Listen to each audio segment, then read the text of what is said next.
నమస్కారం. టీసాట్ వీక్షకులకి స్వాగతం. తెలంగాణ రాష్ట్ర పబ్లిక్ సర్వీస్ కమిషన్ నిర్వహిస్తున్నటువంటి గ్రూప్ 1 మెయిన్స్‌లో పేపర్ 4 సెక్షన్ 3కి సంబంధించి అభివృద్ధి, పర్యావరణ సమస్యల్లో భాగంగా అనేక అంశాలను గతంలో చర్చించాం. ఈరోజు పర్యావరణ ఆడిట్, అదేవిధంగా పర్యావరణ ప్రభావ అంచనా అనేటువంటి టాపిక్స్‌ను చర్చించబోతున్నాం. నిజానికి పర్యావరణానికి సంబంధించినటువంటి మౌలికమైనటువంటి అంశాల్లో పర్యావరణం ఏ విధంగా ఉండాలి, ఆ పర్యావరణానికి విఘాతం ఏ విధంగా కలుగుతున్నది, పర్యావరణ సంక్షోభాన్ని ఏ విధంగా ఎదుర్కోవాలి అనేటువంటిది అతిపెద్ద సమస్యగా ఇప్పుడు మనకి ప్రపంచ సమాజాలను ఆందోళన గురి చేస్తున్నటువంటి అంశం ఉంది. ఈ నేపథ్యంలో ఈ పర్యావరణాన్ని మనం శాస్త్రీయంగా అధ్యయనం చేయడం కోసము ఒక కొత్త భావన వెలుగులోకి వచ్చాయి. ఒకటి పర్యావరణ ఆడిట్, రెండవది పర్యావరణ ప్రభావ అంచనాలు. అంటే పర్యావరణాన్ని కూడా ఆడిట్ చేయొచ్చు, పర్యావరణ ప్రభావాన్ని అంచనా వేయొచ్చు అనేటువంటిది శాస్త్రీయంగా నిరూపించబడింది. అంటే దాని ద్వారా ఏం తెలుస్తుందాము, దాంట్లో ఉండేటువంటి లోపాలేమిటి, పర్యావరణ సంక్షోభానికి మూలాలేమిటి, ఆ పర్యావరణ సంక్షోభం తలెత్తకుండా ఎలాంటి జాగ్రత్తలు తీసుకోవాలి అనేటువంటిది మనకి పర్యావరణ ఆడిట్ మరియు పర్యావరణ ప్రభావ అంచనా ద్వారా అర్థమయ్యేటువంటి సందర్భం ఉంటుంది. ఎలాంటి క్వశ్చన్స్ రావచ్చు అని చూస్తే, ఫర్ ఎగ్జాంపుల్ పర్యావరణ ఆడిట్ అనేది కొత్త భావన కాబట్టి పర్యావరణ ఆడిట్ అనగానేమి, అదేవిధంగా పర్యావరణ ఆడిట్లోని వివిధ రకాలను వివరించండి అనేది బేసిక్ క్వశ్చన్ ఉంటుంది. కొంచెం ట్రెండీగా, అంటే ఇప్పుడు మనకి రొటీన్గా ఉండేటువంటి క్వశ్చన్స్ కాకుండా అది న్యూ ట్రెండ్కు తగ్గట్టుగా ఉండేటువంటి క్వశ్చన్స్ కూడా వస్తాయి.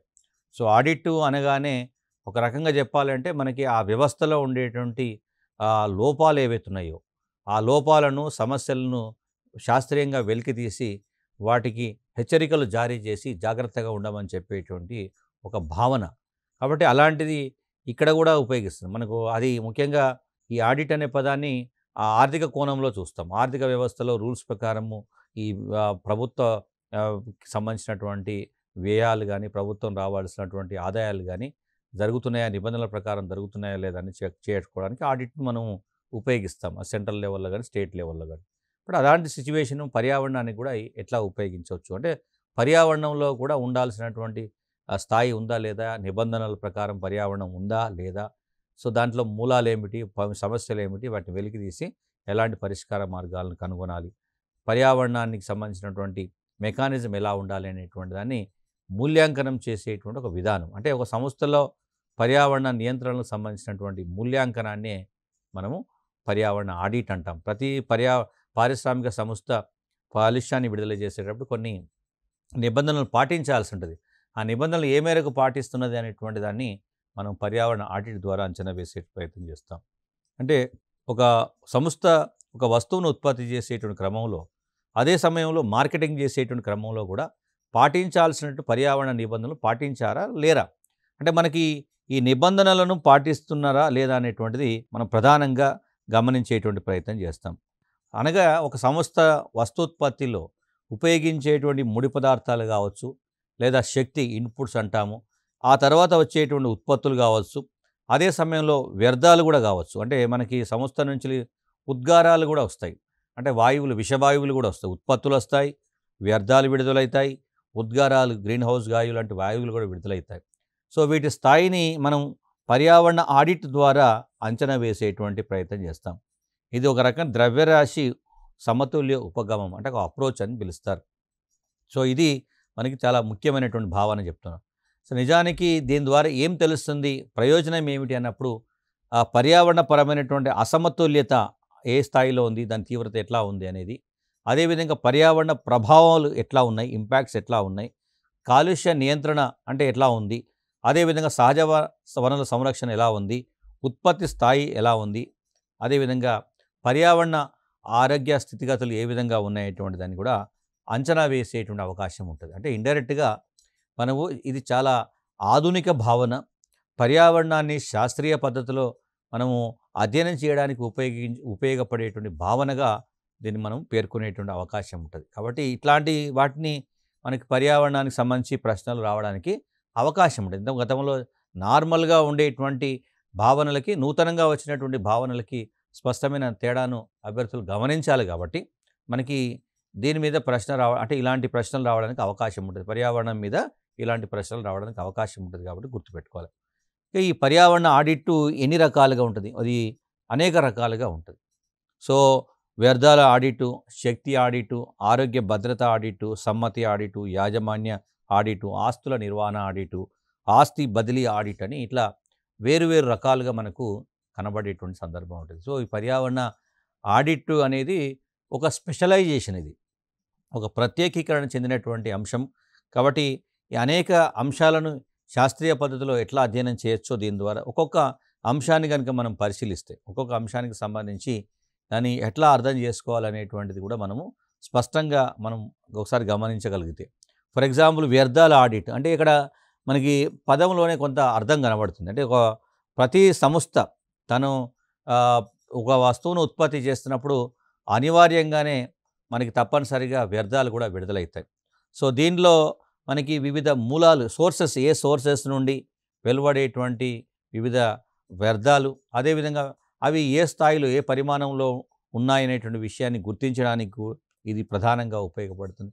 ఈ వ్యర్థాల ఆడిట్ అనేది మనకి వ్యర్థాలు ఎక్కడి నుంచి అయితే విడుదలవుతున్నాయో ఆ విడుదలయ్యేటువంటి స్థానం నుండే తగ్గించడానికి ఉపయోగపడే ఒక సాంకేతిక సాధనం అని చెప్తాం. సపోజు ఒక రకమైనటువంటి ముడి పదార్థాన్ని ఉపయోగించడం వల్ల మనకి ఎక్కువ మొత్తంలో వ్యర్థాలు విడుదలవుతున్నాయంటే వెంటనే ఆ ముడి పదార్థానికి ప్రత్యామ్నాయాన్ని అన్వేషించేటువంటి ప్రయత్నం చేస్తాం. కాబట్టి ఇది ఒక సాంకేతిక సాధనం, ఒక టెక్నికల్ ఇన్స్ట్రుమెంట్ లాగా చూస్తాం. సో, దీన్ని అదేవిధంగా ఈ వ్యర్థాలను పరీక్షించి అనుకూలమైనటువంటి చర్యల ద్వారా వాటిని రీసైకిల్ చేయొచ్చు, పునఃచక్రీయం చేయొచ్చు, లేదా రీయూజ్ చేసుకోవచ్చు, పునర్వినియోగం చేయడం, లేదా తక్కువ స్థాయి విషసహిత అంటే వాటి యొక్క విషపూరిత స్వభావాన్ని తగ్గించేటువంటి ప్రయత్నము చేయడానికి ఈ వ్యర్థాల ఆడిట్ ప్రధానంగా ఉపయోగపడేటువంటి అవకాశం ఉంటుంది. అదేవిధంగా రెండవది శక్తి ఆడిట్ అంటాం. దీంట్లో వివిధ స్థాయిల్లో ఎంత పరిమాణంలో లేదంటే ఎలాంటి ఇంధనం ఉపయోగిస్తున్నారో అనేటువంటి విషయాన్ని గుర్తించి తక్కువ ఇంధన వినియోగానికి అనుగుణంగా వినియోగ నష్టాన్ని గుర్తిస్తాం. మనం జనరల్గా తక్కువ ఇంధన వినియోగం జరగాలి, తర్వాత దట్ మీన్స్ ఇండైరెక్ట్గా వినియోగ నష్టం అనేది చాలా తక్కువగా జరగాలి. దానికి అవసరమైనటువంటి అంటే తక్కువ ఇంధన వినియోగం ఉపయోగించాలి, దానికి అనుగుణంగా ఇంధన వినియోగ నష్టాన్ని కూడా తగ్గించడానికి కావాల్సిన సూచనలను శక్తి ఆడిట్ అందిస్తుంది. అదేవిధంగా ఆరోగ్య భద్రత ఆడిట్ అనేది సంపూర్ణ ఆరోగ్యం కానీ లేదా భద్రత యాజమాన్య వ్యవస్థకు సంబంధించినటువంటి సమర్థతను, అదేవిధంగా మనకి సరైనటువంటి కార్యాచరణ ప్రణాళిక రూపొందించడానికి అవసరమైనటువంటి అంశాన్ని ప్రతి స్థాయిలో కూడా ముఖ్యంగా ఈ పర్యావరణానికి సంబంధించినటువంటి అంశాల్లో దాని ఇంకా ఇంపాక్టు పరిశ్రమలో పనిచేసేటువంటి వ్యక్తుల పైన కూడా ఉంటుంది, వారి ఆరోగ్యం పైన కూడా ఉంటుంది. కాబట్టి ఉద్యోగుల ఆరోగ్య భద్రత అనేది ఉద్యోగుల యొక్క ఆరోగ్యం కానీ వారి భద్రత వారి సంక్షేమం గురించి ఆ సంస్థ ఎలాంటి విధానాలను అమలుపరచాలి, ఏ విధంగా క్రమ పద్ధతిలో దాన్ని ముందుకు తీసుకుపోవాలనే విషయాన్ని మనకు ఆరోగ్య భద్రత ఆడిట్ అనేది చెప్పేటువంటి ప్రయత్నం చేస్తుంది. అదేవిధంగా మరొక భావన ఏంటంటే ఒక సంస్థ తమ మార్గదర్శకాలకు లేదా నియమ నిబంధనలకు అనుగుణంగా మనకి పనిచేసేటువంటి విషయాన్ని సమీక్షించడానికి ఒక యాక్సెప్టెన్సీ అంటాం. సో, అది సమ్మతి ఆడిట్ అని చెప్తారు.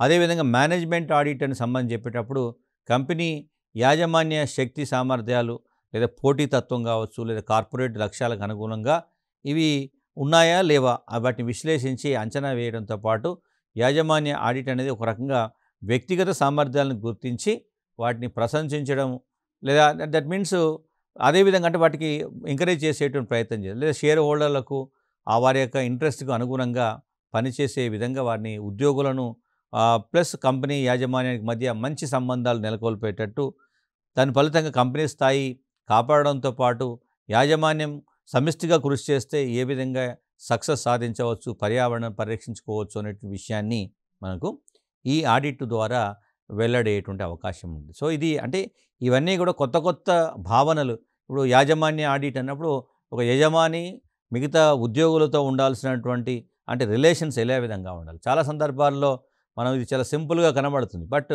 ఈ ఆడిట్ ద్వారా తెలిసే విషయం ఏంటంటే ఒకవేళ యాజమాన్యానికి ఉద్యోగులకు మధ్య సత్సంబంధాలు లేవు అని తెలిసినప్పుడు ఉద్యోగులు ఆ కంపెనీకి పట్ల బాధ్యతాయుతంగా ఉండరు. అంటే ఇండైరెక్ట్గా ఆ కంపెనీ పని నిర్వహణకు సంబంధించి చెప్పేటప్పుడు వాళ్ళు నిర్లక్ష్యంగా ఉండటం వల్ల కూడా వ్యర్థాల స్థాయి పెరిగేటువంటి ప్రమాదం ఉంటుంది. అంటే ఇండైరెక్ట్గా ఒక కంపెనీ తన కార్మికులతో మంచి సంబంధాలు కనుక కలిగి ఉండకపోతే ఆర్థికంగా జరిగేటువంటి నష్టమే కాకుండా పర్యావరణ పరంగా కూడా అనేక రకాల నష్టాలు కలుగుతాయి అనేటువంటి విషయాన్ని మనకు పర్యావరణ ఆడిట్ అనేటువంటి భావనలో భాగంగా యాజమాన్య ఆడిటు నిర్వహించే సందర్భం ఉంటుంది. అలాగే ఆస్తుల నిర్వచన ఆడిట్ అంటే అసెట్ డెఫినేషన్ ఆడిట్ అంటాం. సో ఇది ఒక రకంగా చెప్తారంటే ఒక సంస్థ తనకు ఉండేటువంటి క్రెడిబిలిటీ ఏంటిది, ఆ సంస్థ యొక్క సామర్థ్యం ఏమిటి, అంటే ఏ విధంగా అది భవిష్యత్తులో కొనసాగుతుందనేటువంటి విషయానికి సంబంధించి ఇది భవిష్యత్తులో సంస్థ ఆస్తులను అమ్మటానికి కానీ లేదా ఇంకొక సంస్థలో విలీనం చేయడానికి కానీ లేదా ఇంకొక సంస్థ యొక్క ఆస్తులను కొనడానికి కానీ మనకి ఈ ఆస్తుల నిర్వచనం సంబంధించిన ఆడిట్ ఉపయోగపడుతుంది. సో ఆస్తి విలువను బట్టి మనకి ఆస్తి విలువలో ఏవైతుందో దాన్ని తగ్గించగలిగితే పర్యావరణ సమస్యలను కూడా అంచనా వేయగలుగుతాం. ఇప్పుడు చాలా సందర్భాల్లో అంటే ఆ ఆస్తి యొక్క విలువకు పర్యావరణ ప్రభావానికి ప్రత్యక్ష సంబంధం ఉంటుంది కాబట్టి ఆస్తులను కొనగలిగేటువంటి స్తోమత కొనుగోలుదానికి ఉందా లేదా అనేది కూడా నిర్ధారిస్తాం. ఒక్కోసారి వాళ్ళు సరైన విధంగా మేనేజ్ చేసుకోలేకపోయినా కొనేటువంటి సామర్థ్యం లేకుండా కానీ కొనుగోలు చేసినప్పటికీ దాన్ని సరిగా విధంగా నిర్వహించలేకపోయినప్పుడు పర్యావరణానికి కూడా సంక్షోభం తలెత్తుతుంది. అంటే ఇది కొన్ని సందర్భాల్లో అది ఆర్థిక కోణమే చూస్తాం మనం. అంటే జనరల్గా ఒక సంస్థ భవిష్యత్తు అనేది కొంతమంది వ్యక్తులకు కలిగేటువంటి లాభాలు నష్టాలు అనేటువంటి సందర్భం చూస్తాం. కానీ వాస్తవానికి ఏంటంటే ఆ ఆస్తుల నిర్వచనం దానికి ఉండేటువంటి క్యాపబిలిటీ అనేది మనం పూర్తి స్థాయిలో అంచనా వేయలేకపోతే, సో భవిష్యత్తులో వాటి నిర్వహణ సరిగా లేకపోతే మనకి అనేక రకాల నష్టాలు కలిగేటువంటి అవకాశం ఉంది. కాబట్టి మనకి పర్యావరణ ఆస్తుల నిర్వచనం అనేది కూడా చాలా ముఖ్యమైనటువంటి భావనగా చూసే ప్రయత్నం చేస్తాం. దాంతోపాటుగా ఈ ఆస్తుల బదిలీ ఆడిట్ అనేది ఇంకొక రకంగా ఉంటుంది. అంటే సంస్థ యొక్క నిజ ఆస్తుల అమ్మకం ఏదైతే ఉందో దాంట్లో కొనుగోలుదారునికి లేదా ఆ భూమికలో ముఖ్యంగా ఆ భూమికి సంబంధించి చెప్పినప్పుడు ఒక భూమి కనుక ఎసెట్గా తీసుకుంటే దాంట్లో అది ఎంతవరకు అది అంటే మనకి సమర్థవంతంగా ఉపయోగపడుతుంది, సో కాలుష్య రహితంగా ఉందా లేదా, దాంట్లో మృత్తిక కాలుష్యం ఏ స్థాయిలో ఉంది, నీటి కాలుష్యం ఏ స్థాయిలో ఉంది అనే విషయాన్ని కూడా దాంట్లో తెలిపే ప్రయత్నం చేస్తుంది. ఒకవేళ ఇప్పుడు మనకు ఒకసారి మార్టిగేజ్ చేస్తాం, అది ఆస్తి కలుషితమైన కానీ రుణదాతకు మూలధనం ప్రమాదంలో ఉన్నట్టు ఒక హెచ్చరిక జారీ చేస్తారు. ఇప్పుడు మనం చాలా సందర్భాల్లో ఏదైనా ప్రాపర్టీ అనేటప్పుడు మనం ఒక లాయర్ని సంప్రదిస్తారు. ఇది కరెక్టా కాదా, దీనికి ఉండేటువంటి ప్రాబ్లమ్స్ ఏంటి, ఫ్యూచర్లో ఏమైనా ప్రాబ్లమ్స్ రావస్తా, ఇవన్నీ కూడా మనం ఒక ఎక్స్పర్ట్ హెల్ప్ ఎట్లయితే తీసుకుంటారు. అట్లాగే సిమిలర్గా పర్యావరణానికి సంబంధించి ఒక సంస్థ కూడా ఈ ఆస్తులను బదిలీ చేసేటువంటి సందర్భాలు వచ్చినప్పుడు సో దాంట్లో దాని పాత్ర ఎట్లా ఉంది. ఒక్కోసారి చాలా సందర్భాల్లో ఎలా జరుగుతాయంటే ఒక ఆస్తిని ఒక ఏ అనేటువంటి వ్యక్తి బి అనేటువంటి వ్యక్తికి అమ్మకం చేసినప్పుడు బదిలీ జరిగే సందర్భం వచ్చినప్పుడు సో వీళ్ళు సరైనటువంటి విధంగా ప్రికాషన్స్ తీసుకోకుండానే సో వీళ్ళకి కనుక అది బదిలీ చేసినప్పుడు దీని ద్వారా పర్యావరణానికి అనేక సంక్షోభం తలెత్తుతుంది. ఫర్ ఎగ్జాంపుల్ మనం ఒక వెహికల్ కొనుక్కుంటున్నాం అనుకోండి, వెహికల్ కొనుక్కున్నప్పుడు వాళ్ళు ఆ వెహికల్ కండిషన్ అనేది సరిగా అంచనా వేయకుండా సో అది వేరే వాళ్ళకి బదిలీ చేసినప్పుడు ఆటోమేటిక్గా బదిలీ చేసే సందర్భంలో మన సరైనటువంటి ప్రికాషన్స్ అసెస్మెంట్ మూల్యాంకనం జరగకపోతే ఇక్కడ ఆ వెహికల్ నుండి మనకు ఎక్కువ మొత్తంలో కాలుష్యం విడుదలయ్యేటువంటి ప్రమాదం ఉంటుంది. అంటే ఒక వాహనానికి ఎట్లయితే ఉంటుందో అదేవిధంగా ఒక సంస్థకు కూడా అదే పరిస్థితి కనబడుతుంది. ఒక సంస్థ కూడా తన ఆస్తిని బదిలీ చేసేటువంటి సందర్భం వచ్చినప్పుడు పర్యావరణ కోణాన్ని కూడా దీంట్లో పరిగణలోకి తీసుకోవాల్సినటువంటి అవసరము ఉంటుంది అనేది స్పష్టంగా కనబడుతుంది. సో నిజానికి దీని ద్వారా ఏం చేస్తుందంటే పర్యావరణ ఆడిట్ ఆధారంగా పర్యావరణ సంక్షోభం యొక్క తీవ్రతను మనము అంచనా వేసేటువంటి అవకాశం ఉంటుంది. అదేవిధంగా పర్యావరణ పరిరక్షణకు ప్రత్యేకమైనటువంటి చర్యలు తీసుకోవాల్సిన అవసరం కూడా తెలుస్తుంది. అంటే ఈ ఆడిట్ అనేటువంటి భావన దేనికి సంబంధించింది అంటే ఈ రెండు అంశాలకు సంబంధించింది. అంటే పర్యావరణ సంక్షోభాన్ని దాని తీవ్రతను మనం శాస్త్రీయ పద్ధతిలో అంచనా వేయగలుగుతాము. ఆ అంచనా ఆధారంగా పర్యావరణాన్ని కాపాడుకునేటువంటి ప్రయత్నం జరుగుతుంది. కాబట్టి ఇది ఒక ఆధునిక భావన. సో దీన్ని ప్రపంచ సమాజాలు భారతదేశం కూడా ఆచరించేటువంటి ప్రయత్నం చేస్తుంది. ఇక మరొక భావన పర్యావరణ ప్రభావాన్ని ఎట్లా అంచనా వేస్తాం, సో ఈ పర్యావరణ ప్రభావాన్ని అంచనా వేసే వల్ల కలిగేటువంటి ప్రయోజనాలు ఏమిటి అనేటువంటిది ఇంకొక భావన ఉంది. అంటే పర్యావరణ ఆడిట్ ద్వారా అదేవిధంగా పర్యావరణ ప్రభావాన్ని అంచనా వేయడం ద్వారా కలిగేటువంటి ప్రయోజనాలు ఏమిటి అనేటువంటిది కూడా మనకు ప్రధానంగా ఈసారి రావడానికి అవకాశం ఉన్నటువంటి ప్రశ్నగా చూస్తున్నాం. జనరల్గా మనం ఏదైనా ఒక సంస్థను తీసుకుంటే ఒక సంస్థ లేదా ఒక ప్రాజెక్టు అది ఒక కార్యక్రమం ఏదైనా కావచ్చు, సో దానికి ఆటోమేటిక్గా మనం ఏం చేస్తున్నాము అంటే అది సరైనటువంటి విధానాన్ని కనుక అవలంబిస్తే దాని ప్రభావం ఏ విధంగా ఉంది, సరైన విధానాలను కనుక అవలంబించకపోతే, విధానాలు లేకపోతే ప్రభావం ఏ విధంగా ఉంటుంది అనేటువంటిది ప్రతిసారి చర్చ జరుగుతున్నది. అంటే మనము కేంద్ర స్థాయిలో గానీ, రాష్ట్ర స్థాయిలో గానీ అనేక రకాల కార్యక్రమాలను అమలు చేస్తున్నాం. ఈ అమలు చేసేటప్పుడు పర్యావరణం పైన ప్రభావం ఏ విధంగా ఉంటుంది? పర్యావరణం పైన ప్రభావం అనేది చాలా ముఖ్యమైనటువంటి అంశంగా ఉంటుంది. సో, ఈ ప్రభావాన్ని మనం గణించాలి. గణించడము లేదా లెక్కించడం అనేటువంటిది చేసినప్పుడే మనం భవిష్యత్తులో మరిన్ని జాగ్రత్తలు తీసుకునేటువంటి అవకాశం ఉంటుంది. సో, దీన్ని అందుకే ఏమంటారంటే ఒక ప్రాజెక్టు, ప్రణాళిక లేదా పథకము లేదా కార్యక్రమము అమలు సందర్భంలో తలెత్తేటువంటి పర్యావరణపరమైనటువంటి ప్రభావాన్ని లెక్కించడాన్ని పర్యావరణ ప్రభావ అంచనా అంటారు. సో, జనరల్‌గా మనకి అభివృద్ధి ప్రక్రియల వల్ల పర్యావరణం పైన 2 రకాల ప్రభావం. ఒక దగ్గర ఇప్పుడు ఈ టైటిల్ యొక్క ఉద్దేశం కూడా అభివృద్ధి జరుగుతున్నప్పుడు దీనికి 2 రకాల పార్శ్యాలు ఉంటాయి. ఇది అనుకూలమైనటువంటి ప్రభావాన్ని చూపొచ్చు, లేదా అంటే ప్రతికూలమైనటువంటి ప్రభావాన్ని కూడా చూడవచ్చు. అంటే నెగిటివ్ ఇంపాక్ట్ ఉండొచ్చు, లేదా పాజిటివ్ ఇంపాక్ట్ కూడా ఉండొచ్చు. అంటే అభివృద్ధి అనేది ఎప్పుడు కూడా 100కి 100% అనుకూలంగానే ఉండకపోవచ్చు. దాని పర్యవసనాలు కూడా ప్రమాదకరంగా ఉండవచ్చు. కాబట్టి అభివృద్ధికి సంబంధించి చెప్పేటప్పుడు అభివృద్ధి ప్రక్రియ వల్ల పర్యావరణంపై జరిగేటువంటి అనుకూల ప్రభావమా లేదా ప్రతికూల ప్రభావమా, ఈ భావన ఆధారంగా అంచనా వేసి దానికి తగ్గట్టుగా చర్యలు చేపట్టేటువంటి అవకాశం దీని ద్వారా ఇస్తుంది. సో, దీని ద్వారా అంటే ప్రాజెక్టు అమలు చేయడం వల్ల మనకి అంటే రికగ్నైజ్ చేసే విధంగా ప్రభావం ఉంటుందా లేదా అనేది తేలితే ఆ ప్రాజెక్టును అమలు చేసే అవకాశం ఉంటుంది. మనం ఒక కార్యక్రమాన్ని అమలు చేసేటువంటి సందర్భాల్లో మనకి ఏమవుతుందంటే దాన్ని అమలు చేస్తే జరిగేటువంటి నష్టం ఏమిటి, అదేవిధంగా లాభం ఏమిటి అనేటువంటి బేరీజ్ వేసుకున్నప్పుడు దీని ద్వారా ఎక్కువ నష్టం ఉన్నది అన్నప్పుడు ఆ ప్రాజెక్టును అమలు చేయాలా వద్దా అనేటువంటి మనం నిర్ణయం తీసుకుంటాం. లేదా లాభం ఎక్కువ ఉన్నప్పుడు దాన్ని అమలు చేస్తే ఏ మేరకు లాభం అనేటువంటి చేస్తాం. సో, పూర్తి స్థాయి పర్యావరణ ప్రభావాన్ని మనము ఎట్లా అంటే ఒక ప్రకటన రూపంలో, అంటే ఎన్విరాన్మెంటల్ ఇంపాక్ట్ స్టేట్మెంట్ అంటాం. దీన్ని ఏమంటారంటే ఎన్విరాన్మెంట్ ఇంపాక్ట్ స్టేట్మెంట్ అని పిలుస్తారు. అంటే ఒక స్టేట్మెంట్ తయారు చేస్తాం. ఒక ప్రాజెక్టును అమలు చేయడం ద్వారా ఎన్విరాన్మెంట్ పైన ఇంపాక్ట్ ఎట్లా ఉంది అనేటువంటి ఒక స్టేట్మెంటు తయారు చేయడం జరుగుతుంది. సో, దాని ఆధారంగా నిర్ణయం తీసుకుంటాం. ఈ స్టేట్మెంట్ పర్యావరణ ప్రభావ ప్రకటన అని పిలుస్తారు. ఎన్విరాన్మెంటల్ ఇంపాక్ట్ స్టేట్మెంట్ అని పిలుస్తారు. ఇది ఒక ప్రాజెక్టుపై నిర్ణయం తీసుకోవడానికి ఉపయోగపడే ఒక సాధనం ఇది.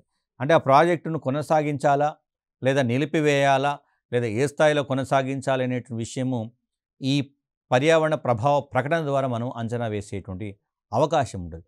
సో, ప్రతిపాదించినటువంటి ఈ కార్యాచరణ వల్ల మనకి ఈ ప్రాజెక్టు అమలు చేయడం వల్ల పర్యావరణంపై కలిగేటువంటి అనుకూల ప్రభావం ఏమిటి, అదేవిధంగా ప్రతికూల ప్రభావం ఏంటి, వీటిని అంచనా వేసి మనకి అవసరమైనటువంటి ప్రత్యామ్నాయాలను సూచిస్తారు. ఇది చాలా మనకి ఈ స్టేట్మెంటు ఎన్విరాన్మెంటల్ ఇంపాక్ట్ స్టేట్మెంట్ ద్వారా జరిగేటువంటి ప్రయోజనం ఏమిటంటే ప్రత్యామ్నాయాలను మనం అన్వేషించేటువంటి అవకాశం ఉంటుంది. ద బెస్ట్ ఆల్టర్నేట్ సోర్స్ ఏంటిది అనేది దీని ద్వారా మనం చెప్పగలుగుతాము. సో, ఈ ప్రకటన తయారు చేసే ముందు ఏం చేస్తారు, ప్రొసీజర్ ఏమిటి, ఎలాంటి అంశాలను పరిగణలోకి తీసుకుంటారంటే ముందు సంబంధిత విభాగాలు ఏవైతుందో వాటిని సంప్రదించేటువంటి ప్రయత్నం చేస్తారు. సో, ఈ ప్రాజెక్టుకు సంబంధించినటువంటి భౌతిక మరియు సామాజిక ప్రభావాలను చర్చించేటువంటి ప్రయత్నం చేస్తారు. అంటే పర్యావరణంపై ఎలాంటి ప్రభావం ఉంటుంది, సమాజంపై ఎలాంటి ప్రభావం ఉంటుందనేటువంటి విషయాన్ని చర్చించిన తర్వాతనే ఈ ప్రకటనను, అంటే ఎన్విరాన్మెంటల్ ఇంపాక్ట్ స్టేట్మెంట్ అనేది, పర్యావరణ ప్రభావ ప్రకటన అనేది అది ఫీల్డ్ లెవెల్లో నిర్ణయించబడుతుంది. అంటే కింది స్థాయిలో పర్యావరణాన్ని అదేవిధంగా సమాజాన్ని రెండింటినీ కూడా పరిగణలోకి తీసుకొని ఈ ప్రాజెక్టు వల్ల అక్కడ ఉండేటువంటి సహజమైనటువంటి వాతావరణం ఏ విధంగా ప్రభావితమవుతుంది, అదేవిధంగా మానవ సమాజాలు ఏ విధంగా ప్రభావితమవుతాయి అనే విషయాన్ని ముందస్తుగా శాస్త్రీయ పద్ధతిలో అంచనా వేసిన తర్వాతనే ఈ స్టేట్మెంట్ను వాళ్ళు రూపొందించడం జరుగుతుంది. సో, కాబట్టి మానవ పరిసరాల నాణ్యత ఏదైతుందో, అంటే వాతావరణానికి సంబంధించిన క్వాలిటీ ఎక్కువగా ప్రభావితం చేసేటువంటి కొన్ని చర్యల కోసము జాతీయ పర్యావరణ చట్టం ఈ ప్రకటనను రూపొందించే ప్రయత్నం చేసింది. సో, నేషనల్ ఎన్విరాన్మెంటల్ యాక్ట్ ఏదైతే పర్యావరణ పరిరక్షణ చట్టం అంటాం, జాతీయ పర్యావరణ పరిరక్షణ చట్టం ఏదైందో పర్యావరణ చట్టము లేదా పర్యావరణ పరిరక్షణ చట్టం అంటాం. నేషనల్ ఎన్విరాన్మెంటల్ ప్రొటెక్షన్ యాక్ట్ అనేది ఈ కొన్ని చర్యల కోసము ఈ స్టేట్మెంట్ తయారు చేసింది.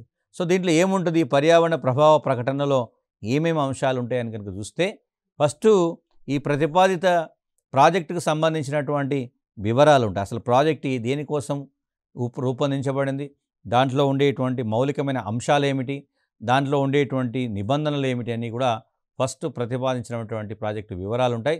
తర్వాత రెండవ అంశం ఏంటంటే, ప్రాజెక్టు ఈ పర్యావరణంపై కర్బైన ప్రభావాల లక్షణాలు ఎట్లా ఉంటుంది, అదేవిధంగా వాటి తీవ్రత ఎట్లా ఉంటుందనేది కూడా దాంట్లో స్పష్టంగా వివరించబడుతుంది. దాంతోపాటుగా ఈ ప్రాజెక్టును మనం కనుక కొనసాగిస్తే కలిగేటువంటి పర్యావరణ సంక్షోభంలో ముఖ్యంగా విపత్తులు ఏవైతే డిజాస్టర్స్, సో సహజంగా ప్రకృతి విపత్తులు, నేచురల్ డిజాస్టర్స్ ఏవైతున్నాయో వాటి సంభావ్యత, ఇప్పుడు మనం ఒక పెద్ద భారీ ప్రాజెక్టును నీటిపారుదల ప్రాజెక్టును నిర్మించాలనుకున్నప్పుడు, ఈ నీటిపారుదల ప్రాజెక్టును ఇక్కడ ఈ స్థాయిలో నిర్మించడం వల్ల ఇక్కడ భూకంపాలు ఏ స్థాయిలో కలిగేటువంటి అవకాశం ఉంది అనేటువంటిది దీని ద్వారా మనం అంచనా వేస్తాం. అంటే ప్రకృతి విపత్తుల యొక్క సంభావ్యత ఏ విధంగా ఉంది అనేటువంటిది మనకు పర్యావరణ ప్రభావ అంచనా. అదేవిధంగా ఒక మైనింగ్ జరుపుతున్నాం అంటే మనకి లోతుగా మనం ఈ మొత్తం భూమిని తవ్వేట ప్రయత్నం చేసినప్పుడు భూమి యొక్క సమతుల్యత ఏ విధంగా ప్రభావితం అవుతుంది, అంటే భూమి పైన దీని యొక్క ఇంపాక్ట్ ఏమి ప్రభావం ఉంటుంది, అంటే ఒక్కొక్క యాక్టివిటీకి సంబంధించి ఒక్కొక్క ప్రాజెక్టుకి సంబంధించి నీటిపారుదల ప్రాజెక్టు లేదా గనుల తవ్వకానికి సంబంధించినటువంటి సందర్భం కావచ్చు, లేదా అనేక రకాల ఇప్పుడు పెద్ద పెద్ద మనం పారిశ్రామిక కారిడార్లను ఏర్పాటు చేసేటప్పుడు సో వివిధ రంగాలపై కూడా దాని ప్రభావం ఏ విధంగా ఉంటుందనేటువంటిది దీని ద్వారా అదేవిధంగా మనకి ముఖ్యంగా ఈ భూగర్భ జలాలు కావచ్చు లేదా ఉపరితల జలాలు ఏవైతున్నాయో వాటిపైన మృత్తిక లేదా గాలి యొక్క నాణ్యత పైన ఎలాంటి ప్రభావం పడేటువంటి అవకాశం ఉంది. ఇప్పుడు మనం చాలా సందర్భాల్లో ఈ అంశాన్ని ప్రధానంగా చర్చిస్తున్నటువంటి సందర్భం ఉంది. పర్యావరణం అంటే బయట కనపడేది కాకుండా భూగర్భ జలాలు కూడా కలుషితం అయిపోతున్నాయి. సో ఉపరితల జలాలు కలుషితం అవుతున్నాయి, మృత్తిక కాలుష్యం అవుతుంది, అదేవిధంగా వాయు కాలుష్యం పెరుగుతుంది. కాబట్టి దాని ఇంపాక్ట్ ఏంటిది అంటే తర్వాత కలిగేటువంటి వ్యాధులు కావచ్చు, తర్వాత కలిగేటువంటి సంక్షోభాలు కావచ్చు, పర్యావరణ విపత్తులు కావచ్చు, వీటన్నింటిని కూడా మనము ఇప్పుడే ముందస్తుగానే అంచనా వేసి ఒక స్టేట్మెంట్ రూపంలో తయారు చేసేటువంటి ప్రయత్నం చేస్తాం. అంతేకాకుండా ముఖ్యంగా సహజ సిద్ధంగా ఉండేటువంటి పర్యావరణంలో ఈ వన్యప్రాణులు ఏవైతున్నాయో వైల్డ్ లైఫ్ ఏదైతుందో వాటికి కానీ లేదా మొక్కలకు సంబంధించి కానీ, అదేవిధంగా ఈ జాతులు అనేక రకాల జాతులు అంతరించిపోతున్నాయి, వాటిపైన కూడా వీటి ప్రభావం ఏమిటి అంటే ఆల్రెడీ కొన్ని జాతులు అంతరించిపోయే దశలో ఉంటే ఇంకా పర్యావరణ సంక్షోభం పెరిగే ఒకటి వాటి తీవ్రత మరింత పెరుగుతుంది, అంటే మరింత ఎక్కువగా ఈ అంతరించిపోయేటువంటి ప్రమాదం ఉంటుంది. కాబట్టి సో ఆ నేపథ్యాన్ని కూడా ఈ స్టేట్మెంటు మనకు అధ్యయనం చేసేటువంటి అవకాశం ఉంటుంది.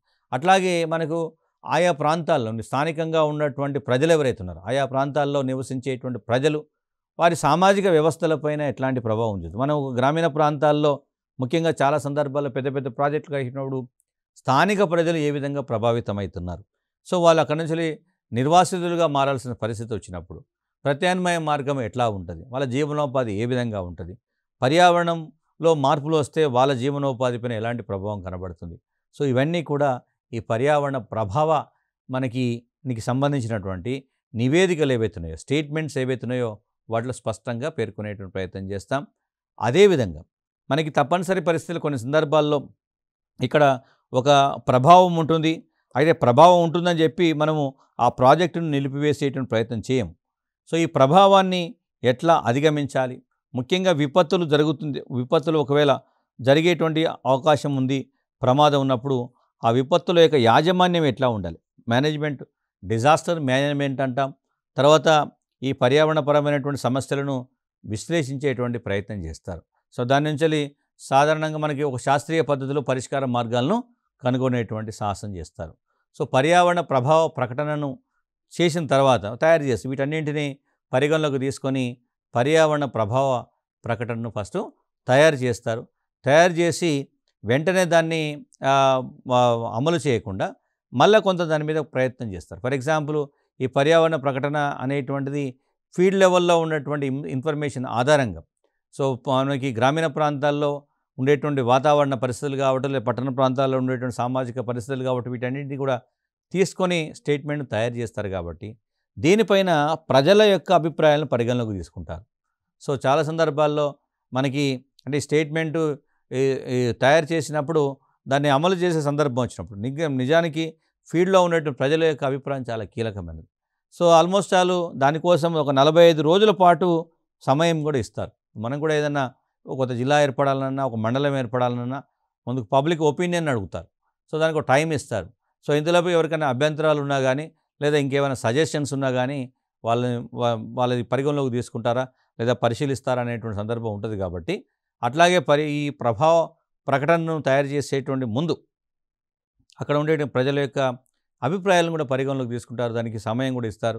సో ఎవరైనా కనుక మంచి సూచనలు ఇస్తే, ఇది స్టేట్మెంటులో ఈ అంశానికి వీటిని కూడా మనం పరిగణలోకి తీసుకోవాలి, ఇంకా ఈ విధంగా అయితే సమర్థవంతంగా దాన్ని అరికట్టవచ్చు అనే ఏదైనా యథార్థమైనటువంటి సూచనలు ఇస్తే వాటిని కూడా పరిగణలోకి తీసుకుంటారు. అంటే ఇవి స్థానిక ప్రజల సహకారంతోనే ఇది జరుగుతుందనేటువంటి ఒక సందర్భం ఉంది. అవసరమైతే ఒకవేళ కొంతమంది మీరు దీన్ని మరిన్ని విషయాలను పరిగణలోకి తీసుకోవాలన్నప్పుడు మరింత లోతుగా అధ్యయనాలు చేస్తారు. మరింత లోతుగా అధ్యయనాలు చేసి యథార్థమైనటువంటి సలహాలు, వాస్తవానికి దగ్గరగా ఉండేటువంటి సలహాలు, సమస్య పరిష్కారానికి ఉపయోగపడేటువంటి సలహాలు ఏవైతున్నాయో వాటన్నింటినీ కూడా పరిగణలోకి తీసుకొని చివరి ప్రకటనను, ఫైనల్ స్టేట్మెంట్ను ప్రచురించేటువంటి, పబ్లిష్ చేసేటువంటి అవకాశం ఉంటుంది. అంటే ఇక్కడ మనం గమనించాల్సింది ఏంటంటే ప్రభుత్వానికి సంబంధించి ఈ ఈ విషయాల్లో చాలా ముఖ్యమైనటువంటి పాత్ర ఉంటుంది. అంటే ఈ ప్రకటనను మనం రిలీజ్ చేస్తున్నామంటే దానికి కట్టుబడి ఉండాల్సిన సందర్భం ఉంది. కాబట్టి యథార్థమైనటువంటి అంశాలను, వాస్తవ అంశాలను మాత్రమే పరిగణలోకి తీసుకొని చివరి ప్రకటనను మనకి వెలువడించేటువంటి అవకాశం ఉంటుంది. సో దీన్ని ఎట్లా చేస్తారు? ఈ పర్యావరణ ప్రభావ అంచనా విధానం ఏ విధంగా ఉంటుందని కనుక చూస్తే, సో దానికి కొన్ని దశలు ఉన్నాయి. ఒక్కొక్క దశలో ఒక్కొక్క అంశాన్ని పరిగణలోకి తీసుకుంటూ దీన్ని అమలు చేసేటువంటి ప్రయత్నం చేస్తారు. ఫర్ ఎగ్జాంపుల్, ఒక ప్రాంతంలో మనము ఒక ప్రాజెక్టును చేపట్టబోతుంటుంది. ఏ ప్రాంతంలో అయితే ప్రాజెక్టు నిర్మిస్తున్నామో ఆ ప్రాంతానికి సంబంధించి, అంటే ఆ చేపట్టబోయే ప్రాజెక్ట్ ఏదైతుందో అక్కడ ఉండేటువంటి స్థానికంగా ఉన్నటువంటి చట్టాలు కానీ, లేదా నియమాలు, లేదా నిబంధనలు ఏవైతున్నాయో దానికి పరిధిలో ఉందా లేదా అనేటువంటి విషయాన్ని చూస్తాం. ఒకవేళ ఉంటే పర్యావరణానికి ఏమైనా హాని కలుగజేస్తుందా అని నిర్ధారించడం అనేది మొదటి చర్యగా ఉంటుంది. అంటే మనం స్థానికంగా సపోజ్ ఒక గిరిజన ప్రాంతంలో ఒక ప్రాజెక్టును మనం కట్టాలి అనుకున్నప్పుడు, సో ఇక్కడ గిరిజన ప్రాంతాల్లో ఒక ప్రాజెక్టు ఏర్పాటుకు సంబంధించి నిర్ణయం తీసుకున్నప్పుడు అక్కడ సపోజ్ గిరిజన ప్రాంతాల పరిరక్షణకు సంబంధించిన కొన్ని చట్టాలు ఉంటాయి. సో ఈ చట్టాలు ఇప్పుడు అటవీ హక్కుల చట్టం 2006 గిరిజన ప్రాంతాల పరిరక్షణలో, అడవుల్లో గిరిజనులకి అవకాశం కల్పించడము లేదా అటవీ వనరులపై వాళ్ళకి హక్కులు కల్పించే చట్టం ఉంది. సో మీకు ఇట్లాంటి గిరిజన ప్రాంతాల్లో ఏదైనా ప్రాజెక్టు అమలు చేసే సందర్భం వచ్చినప్పుడు ఫస్ట్ అక్కడ ఉండేటువంటి చట్టాలు ఏమున్నాయి, అదేవిధంగా అక్కడ నిబంధనలు, నియమాలు ఎట్లా ఉన్నాయి అవన్నీ చూసి ఈ ప్రాజెక్టు ఆ నిబంధనలకు అనుగుణంగా ఉందా లేదా, అదేవిధంగా దీనివల్ల పర్యావరణానికి ఏమైనా హాని కలుగుతున్నదా లేదా అనేటువంటిది ఫస్ట్ పరిగణలోకి తీసుకునే సందర్భం ఉంటుంది. తర్వాత ఒకవేళ కనుక ఆ పరిశీలనలు ఈ ప్రాజెక్టు అక్కడ కట్టడం వల్ల పర్యావరణానికి చాలా ప్రమాదం ఉంది అంటే పర్యావరణ పైన ఎలాంటి ప్రభావం ఉంటుంది, దాని తీవ్రత ఏ విధంగా ఉంది అని అంటే, ఒకవేళ ఉంది అని అనుకుంటే వెంటనే పర్యావరణ ప్రభావ ప్రకటనను తయారు చేసేటువంటి ప్రయత్నం చేస్తారు. సో ఎన్విరాన్మెంట్ ఇంపాక్ట్ స్టేట్మెంట్ను కూడా తయారు చేస్తారు. పర్యావరణ ప్రభావ ప్రకటనను తయారు చేసి రూపొందించేటువంటి ప్రయత్నం చేస్తాం. అలాగే మనకి పర్యావరణ ప్రభావ ప్రకటన తయారు చేయడం, దాన్ని ప్రజల ముందు పెట్టి సమీక్షించేటువంటి ప్రయత్నం చేస్తాం. వాళ్ళ ఒపీనియన్ తీసుకున్న తర్వాత మనకి ఒక నిర్ణయం తీసుకుంటాం. ఫైనల్గా మళ్ళీ ఒక ఫైనల్ నిర్ణయం తీసుకుంటాం ప్రజల యొక్క అంతిమంగా వాళ్ళ ఒపీనియన్ తీసుకున్న తర్వాత. సో దాని ద్వారా ఫైనల్గా ఏం చేస్తారు, ఆ ప్రాజెక్టును యథాతథంగా అమలు చేయాలా లేదా కొన్ని సవరణలతో అమలు చేయాలనే నిర్ణయిస్తాం. లేదు అంటే దీనికి ప్రత్యామ్నాయ ప్రతిపాదనలు ఏమైనా ఉంటే వాటిని అమలు చేయడం, లేదంటే అసలు ప్రాజెక్టునే తిరస్కరించడం. ఈ ప్రాజెక్టు కరెక్ట్ కాదు, దానివల్ల ఎక్కువ నష్టం ఉందనేటువంటి సందర్భం చెప్తున్నాం. సో ఈ విధంగా అనేక అంశాలకు సంబంధించి మనం ఒక కేస్ స్టడీ తీసుకుంటే, పర్యావరణ అటవీ మంత్రిత్వ శాఖ 2006లో మనకి పరిశ్రమలు, గనులు మరియు శక్తి రవాణాకు సంబంధించినటువంటి విభాగాల్లో ఒక అభివృద్ధి కార్యక్రమాలకు సంబంధించి ఒక ప్రకటన తయారు చేసింది. ఒక కేస్ స్టడీగా మనం దీన్ని చెప్తాం. సో ఈ ప్రకటన ప్రకారం ప్రాజెక్టుల యొక్క సైజు కానీ, అదేవిధంగా లక్షణాలు ఏవైతే వాటిని బట్టి అది గ్రూప్ ఏ మరియు గ్రూప్ బిగా వాటిని డిసైడ్ చేశారు. గ్రూప్ ఏ పరిధిలోనో మౌలిక నిర్మాణానికి అయ్యేటువంటి ఖర్చు, వాటి షెడ్యూల్స్ అవన్నీ కూడా కనీస పరిమాణం ఎక్కువ ఉందా, నిర్మాణ కేంద్ర స్థాయిలో పర్యావరణ అనుమతి తప్పనిసరిగా తీసుకునే విధంగా గ్రూప్ ఏలో ఉన్నటువంటి వాటిని పెట్టారు. సో ఫర్ ఎగ్జాంపుల్ పెద్ద పెద్ద వాటిని నౌకాశ్రయాలు కావచ్చు, లేదా రవాణా, ఘన వ్యర్థాల నిర్వహణ వంటి మౌలిక సదుపాయాలను గ్రూప్ ఏలో పెట్టారు. అట్లా కాకుండా రాష్ట్ర స్థాయిలో ఉండేటువంటి వాటికి సంబంధించి అదే జాతీయ స్థాయిలో పెద్ద జాతీయ రహదారులు వీటిని కూడా అక్కడనే తీసుకుంటారు. కానీ కింద ఇంకా దానికంటే తక్కువగా ఉన్నటువంటి వాటిని అంటే ఈ గ్రూప్ బిలో పెట్టారు. గ్రూప్ బిలో ఏంటంటే ప్రభావం తక్కువగా ఉంటుంది. గ్రూప్ ఏలో కూడా సో వీటికి రాష్ట్ర ప్రభుత్వం అనుమతి సరిపోయే విధంగా అంటే గ్రూప్ ఏ, గ్రూప్ బి 2 రకాల కార్యక్రమం అంటే మౌలిక సదుపాయాలకు సంబంధించి క్లాసిఫికేషన్ బ్రాడర్ క్లాసిఫికేషన్ చేసి పెద్ద పెద్ద ప్రాజెక్టులకు సంబంధించో కేంద్ర ప్రభుత్వం యొక్క అనుమతి తప్పనిసరి చేశారు. చిన్న చిన్న వాటికి సంబంధించి రాష్ట్ర స్థాయిలోనే మనకి రాష్ట్ర ప్రభుత్వమే అనుమతి తీసుకునే విధంగా వాటిని రూపొందించేటువంటి ప్రయత్నం చేశారు. సో ఈ వర్గీకరణ అనేది ప్రాజెక్టుకు సంబంధించి ముఖ్యంగా ప్రాజెక్టు రకాన్ని బట్టి వేరువేరుగా ఉంటుంది. సో ఫర్ ఎగ్జాంపుల్ నౌకాశ్రయం మనకు పోర్టు విషయంలో చెప్తే సంవత్సరానికి 5 మెట్రిక్ టన్నుల కంటే సామర్థ్యం అంటే ఎక్కువ సామర్థ్యం చూపితే వాటిని గ్రూప్ ఏలో, అంతకంటే తక్కువ చూపితే గ్రూప్ బిలో చేర్చేటువంటి ప్రయత్నం చేశారు. సో ఆ విధంగా మనకి ఒక్కొక్క అంశానికి సంబంధించి చూస్తే అంటే వర్గీకరణ అనేటువంటిది కూడా అంటే ఇది ఎంత ఓవరాల్గా మనం ఏం సమ్మరైజ్ చేస్తున్నామంటే ఈ పర్యావరణ ప్రభావ అంచనా ద్వారా మనకి మౌలికంగా అర్థమవుతున్నటువంటి సందర్భం ఏంటంటే మనకి పర్యావరణాన్ని శాస్త్రీయ పద్ధతుల్లో అంచనా వేయాల్సినటువంటి అవసరం ఉంది. అదేవిధంగా పర్యావరణ సంక్షోభాన్ని శాస్త్రీయంగా అధ్యయనం చేయాల్సినటువంటి అవసరం ఉంది అనేటువంటి భావన ఇక్కడ మనకు స్పష్టంగా అర్థమవుతున్నది. సో ఇది మీరు అభ్యర్థులు అర్థం చేసుకోవాల్సినటువంటి సందర్భం ఏంటంటే పర్యావరణాన్ని మనం ఆడిట్ చేయొచ్చు. అదేవిధంగా పర్యావరణం ముఖ్యంగా ఈ పర్యావరణాన్ని పైన జరిగేటువంటి ప్రభావం ఏతుందో అంటే కాలుష్యం వల్ల కానీ ఇతర కారణాల వల్ల పర్యావరణం పైన ఎట్లాంటి ప్రభావం ఉంటుందనేటువంటి దాన్ని శాస్త్రీయ పద్ధతిలో అంచనా వేసి భవిష్యత్తులో ఎలాంటి చర్యలు తీసుకోవాలనేటువంటి విషయాన్ని మనము గుర్తించేటువంటి అవకాశం ఉంది. సో ఈ విధంగా మీరు ఆన్సర్ రాసేటప్పుడు ఫైనల్గా మీరు రాయాల్సిన సందర్భము అంటే ఇట్లాంటి ప్రశ్నలు వచ్చినప్పుడు మనం చెప్పాల్సినటువంటి భావన ఏంటంటే ఈ మధ్య ఆధునిక పద్ధతులు అంటే శాస్త్ర సాంకేతిక పద్ధతులతో పాటుగా ప్రభుత్వము ఈ పర్యావరణ ఆడిటు, పర్యావరణ ప్రభావ ప్రకటనను రూపొందించడం లాంటి ఇవి కొత్త పద్ధతులను అంటే ఇవి వెస్ట్రన్ కంట్రీస్లో పశ్చిమ దేశాల్లో అభివృద్ధి చెందిన దేశాల్లో పర్యావరణ పరిరక్షణకు సంబంధించి ప్రభుత్వాలు చేపడుతున్నటువంటి విధానాలు ఏవైతున్నాయో అలాంటి విధానాలను భారతదేశంలో కూడా అమలు చేసేటువంటి ప్రయత్నం జరుగుతున్నది. కాబట్టి భవిష్యత్తులో ఇలాంటి అనేక విధానాలను కనుక మనం వెలుగులోకి తీసుకురాగలిగితే పర్యావరణ పరిరక్షణ పట్ల ప్రభుత్వం యొక్క బాధ్యత, ప్రజల యొక్క ప్రతిస్పందనలు, ప్రజల యొక్క భాగస్వామ్యం అనేది మనకి మరింత పెరిగేటువంటి అవకాశం ఉంటుంది. కాబట్టి ఇలాంటి విధానాలను కొనసాగించాలనేటువంటి అంశాన్ని ప్రత్యేకంగా చెప్పుతూ దీన్ని ముగించేటువంటి ప్రయత్నం చేయాలి. Thank you.